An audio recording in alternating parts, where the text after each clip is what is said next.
The Vauxhall Grandland has always been a top choice for families looking for an accommodating car.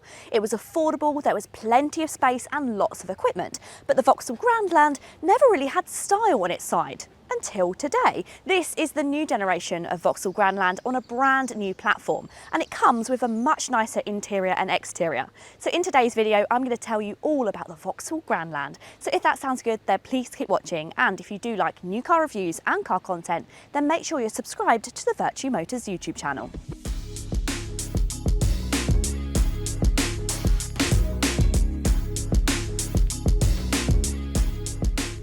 For the first time ever, the Vauxhall Grandland is available as a fully electric car, but it's also available as a standard hybrid and also a plug-in hybrid. But the model we're going to be focusing on is the electric one, and this is the GS trim. This sits around the middle of the lineup, and it's the slightly sporty version. This is my personal favourite in the Grandland lineup. Now this car comes in at £35,783 at the time of filming from our Vertu Motors dealers. And if you wanted any more information on this car or anything else in the Grandland lineup, then you can click the link down below and you can chat to one of our sales team. The defining feature of this latest generation of Vauxhall Grandland has got to be this new visor grille. Now I think this is fantastic, and it really gives it an upmarket element. You have this almost 3D design. The Vauxhall badge floats within this crystal front visor, and also it is illuminated, which is quite rare for a car in this class. It also has an iconic feature to Vauxhall, which they call the compass. So you'll notice that you have these two lights that follow here and then down the centre as well, and this will be continued throughout the car. I'll show you as we go around. But overall, I think this looks really smart, and it definitely moves it into a new premium look for the Vauxhall Grandland. I also love this cool grey paint colour, which works so well with the contrasting black elements that you get on the GS model. It does make it feel just a bit more sporty. Now the wheels, it sits on 19-inch alloy wheels, and I think these are the perfect combination. They're big enough to give it that sporty look, but they're not too big that it's uncomfortable on the road, and we'll talk about that when I drive it. I also again love the contrasting gloss black around the wheel arches. They follow along the bottom of the doors. You have the contrasting wing mirrors and also the roof line. And also again, with this being the sportier GS trim, you also get some darkened rear windows, which I think work really well. Let's take a look around the back. And those 3D illuminated lights continue around the back as well, and you again have that floating Vauxhall badge. But I also like the fact that you have Grandland stamped into the paintwork. It looks super smart. You also have one of my favourite features around the back too. So this is an F1 inspired light which sits atop of the spoiler. Very sporty for a family car.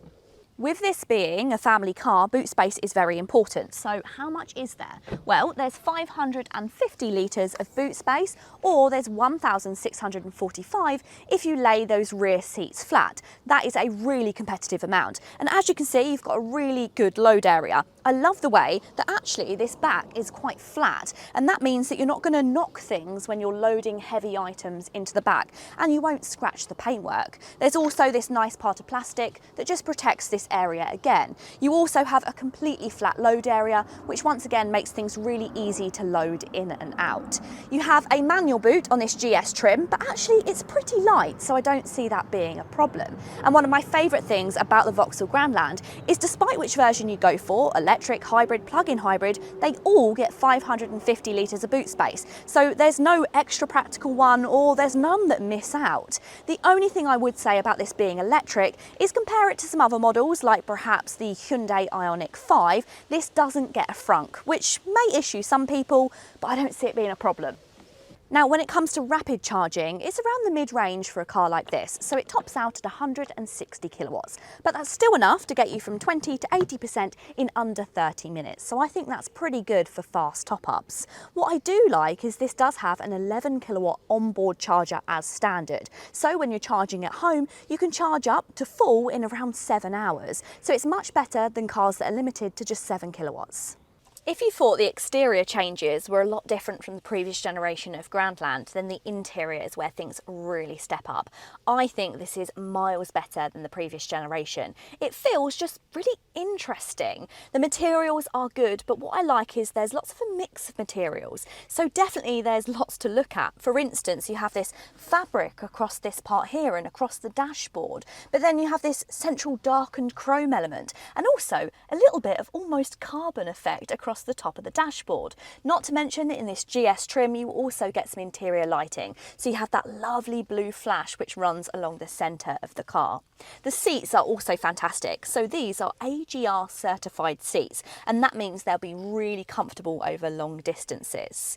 And remember I said about that compass detail from the front of the car that carries across to other areas? Well, you'll also find this just stripe across the top of this screen, and that is that compass carrying on throughout the car. I also love that on the steering wheel it mirrors the front visor, so you'll see it's the same as the front visor, which I just think is a really nice little element. It's really kind of special. I think that's what previous generations of Vauxhalls had been missing, but this feels stylish, but it's also very practical, and that's important for a family car. So if you slide this part forward, then you'll find some wireless charging in this GS trim. And you also have this little clear element, so you can almost see your phone in there.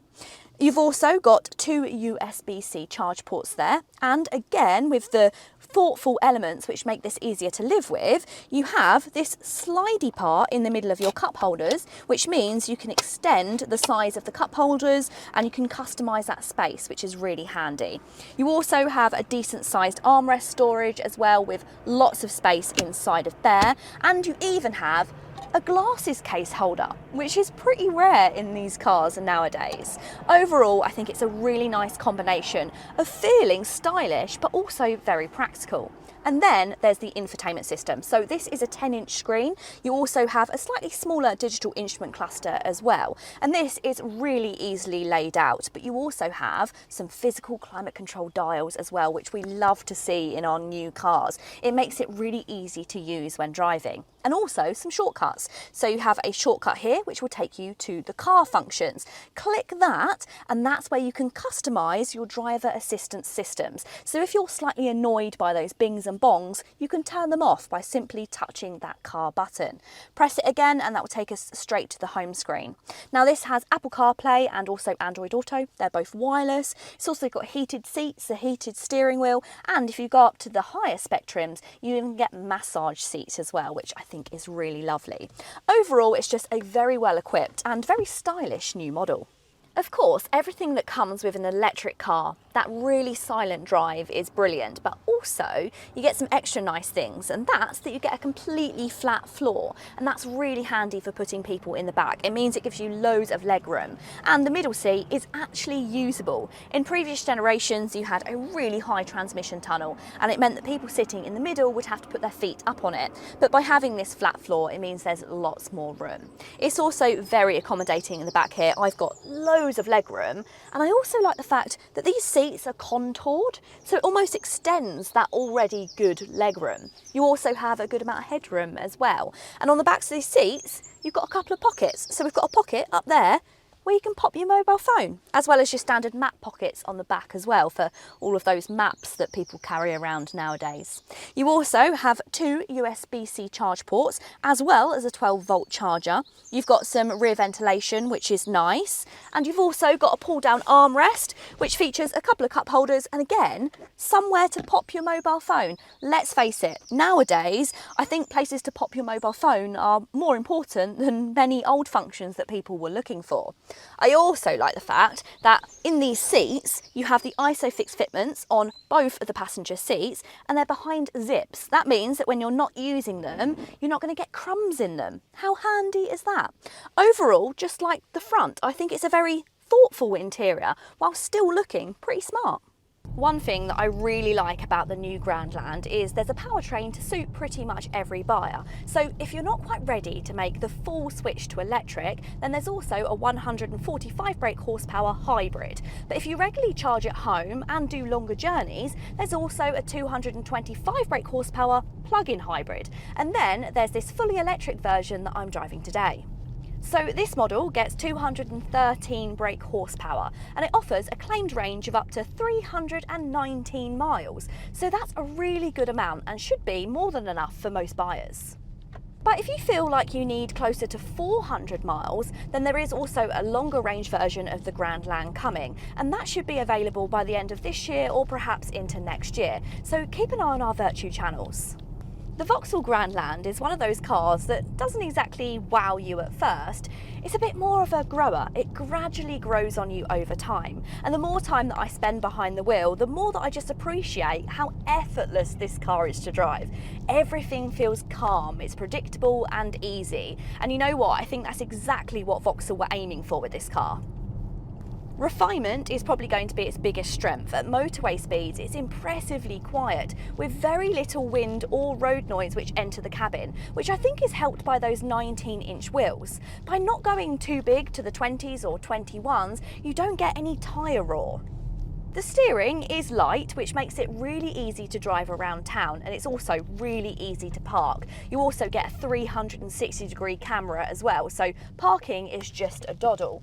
The one thing I would say is the steering is slightly more closer to the lighter compared to being firm, so there's not quite as much connection as you get in some of this car's rivals. It's not aiming for the sporty, this car's aiming for the everyday driving, of which I think it does very well. But if you did want a sportier drive, then what you can do is you can change the mode. So down here we have some drive modes. So if we switch it into the sport mode, then that does just slightly stiffen the suspension and also the steering. And it does give you a bit more punch from the electric motor.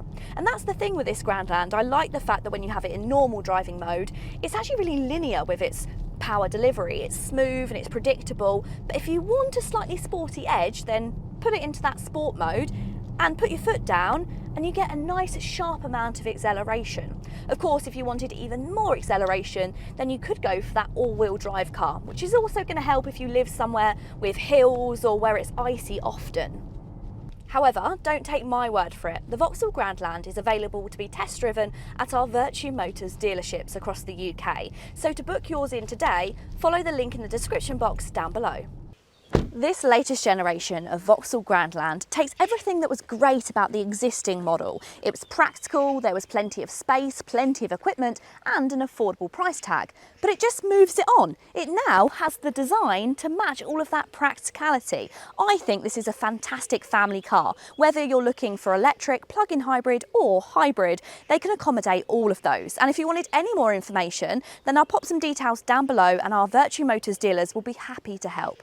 I really hope you have enjoyed the video. If you have, go ahead and give it a big thumbs up. What do you think of the Vauxhall Grandland? Let me know in the comments. And don't forget, if you want to see more videos like this, then make sure you subscribe. Until next time, guys. See you later.